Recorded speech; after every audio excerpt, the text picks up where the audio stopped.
પ્રશ્ન 1. પક્ષીગાન તથા દેડકા અને તમરાના તીના સ્વરોથી કોનું સ્વાગત થઈ રહ્યું છે?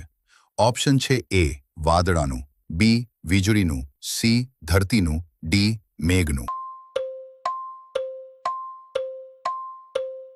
સાચો જવાબ છે ડી મેઘનું. પ્રશ્ન 2.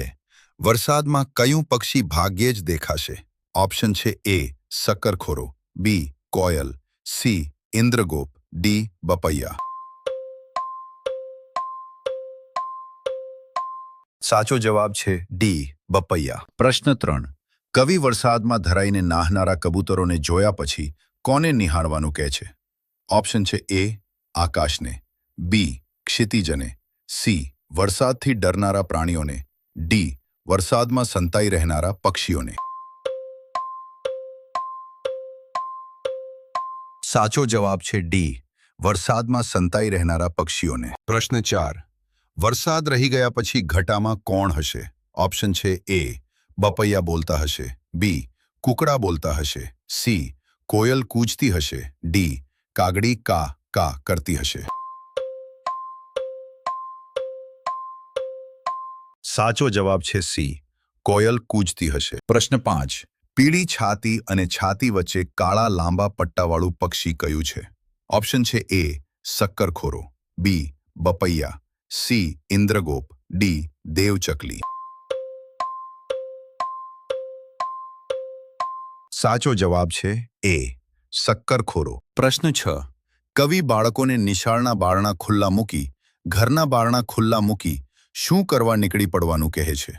ઓપ્શન છે એ ખેતર ખેડવાનું, બી કુદરતના ખોળે ખેલવાનું, સી વાવણી કરવાનું, ડી નદીમાં નહાવાનું. સાચો જવાબ છે બી કુદરતના ખોળે ખેલવાનો. પ્રશ્ન 7. ચોમાસામાં ધરતી માતા આખા અંગે શું ધરવા લાગ્યા છે? ઓપ્શન છે એ લીલી સાડી, સાડી બી લાલ સાડી, સી સફેદ સાડી, ડી વાદળા. સાચો જવાબ છે એ લીલી સાડી. પ્રશ્ન 8. વરસાદ પછી ખેતરમાં શું જણાશે? ઓપ્શન છે એ ઘઉંનો પાક, બી ઉગેલી મકાઈ, સી શેરડીના સાંઠા, ડી ઉગી ગયેલી જુવારની હારો.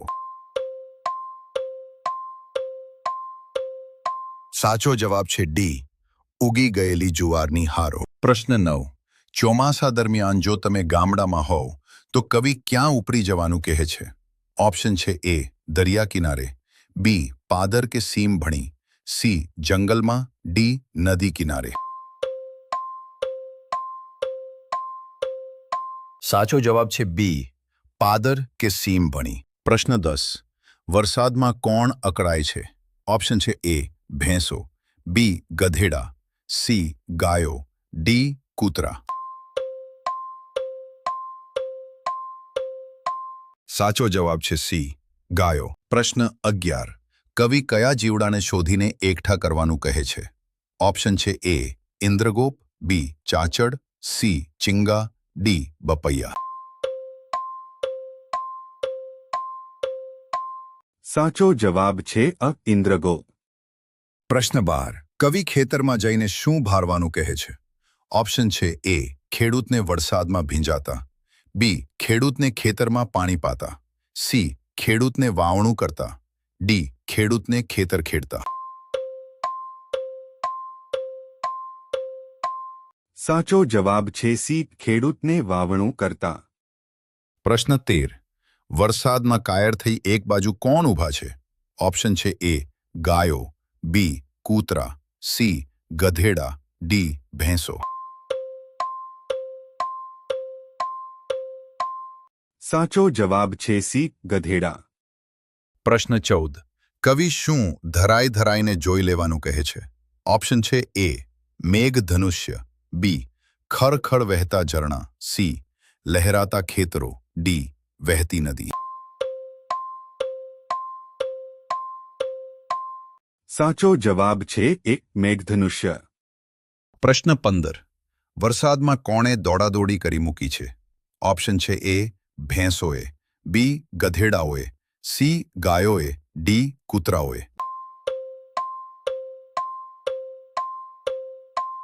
સાચો જવાબ છે ડી. કૂતરાઓએ. પ્રશ્ન 16.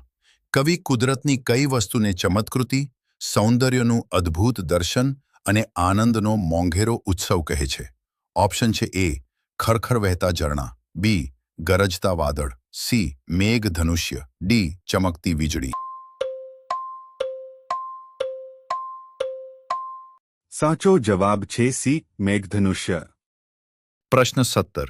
વરસાદના નવા જળ આમાંથી શું રચે છે? સમુદ્રધુનીઓ, પર્વતો, વાદળો, રસ્તાઓ. ઓપ્શન છે એ. સમુદ્રધુનીઓ, બી. પર્વતો, સી. વાદળો, ડી. રસ્તાઓ.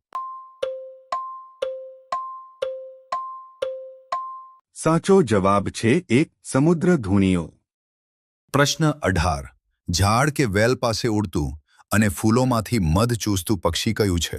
ઓપ્શન છે એ. બપૈયા, બી. શક્કરખોરો, સી. ચિંગા, ડી. ઇન્દ્રગોપ. સાચો જવાબ છે બી. શક્કરખોરો.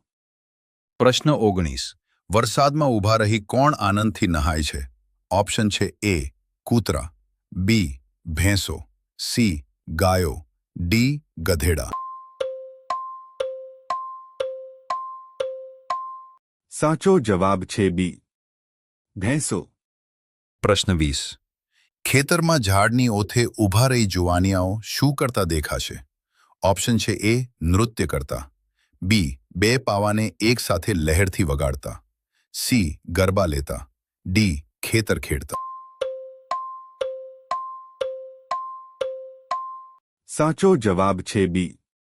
બે પાવાને એક સાથે લહેરથી વગાડતા. પ્રશ્ન 21. કવિ બાળકોને વરસાદમાં કઈ રીતે બહાર નીકળવાનું કહે છે? ઓપ્શન છે એ. ખુલ્લા પગે, બી. છત્રીઓ ઓઢીને, સી. રેનકોટ પહેરીને, ડી. વરસાદના પાણીમાં ભીંજાતા.